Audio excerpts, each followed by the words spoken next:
আজকে আমাদের বিজয় দিবস। আর এই বিজয় দিবসটাকে আমাদের প্রতিবেশী স্বীকার করতেছে না। এটা নাকি তাদের বিজয় দিবস। 9 মাস যুদ্ধ করছে বাংলাদেশের মানুষ, লাস্ট মুহূর্তে আইসা তারা সহযোগিতা করছে। এখন সহযোগিতার উচিলায় পুরা বিজয়টারে চুরি করে লয়ে গেছে গা। এরকম হাজার হাজার বিষয় আছে যেটা যে প্রতিবেশী দেশটা চুরি করে নিয়ে গেছে গা। ঠিক আছে, সেটা পানি কোন বা সেটা আপনার এই ট্রানজিট কোন, করিডোর কোন, যাই কোন, সবাই চুরি করে লয়ে যেতেছে গা।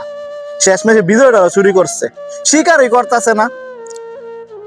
একটু চিন্তা করেন যে আমাদের কি প্রতিবেশীর সাথে আমরা বসবাস করি। এরকম প্রতিবেশী থাকলে ওরা ওই দেশের আর শত্রু দরকার হয় না। এই যে কয় না যে সিঙ্গাপুর এত উন্নত কিভাবে হয়েছে, এত ছোট একটা দেশ, কারণ সিঙ্গাপুরের সাথে এরকম আসোদা একটা প্রতিবেশী আসিল না, এজন্য সিঙ্গাপুর উন্নত হয়ে গেছে গা।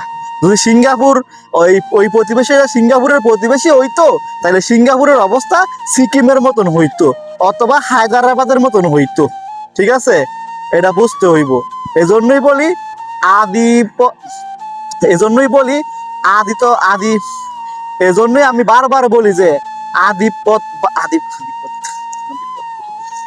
এজন্যই আমি বলি যে সম্প্রসারণ বিরোধী আমি। ঠিক আছে, যে আধিপত্যবাদ করবো, এই আধিপত্যবাদের বিরোধী।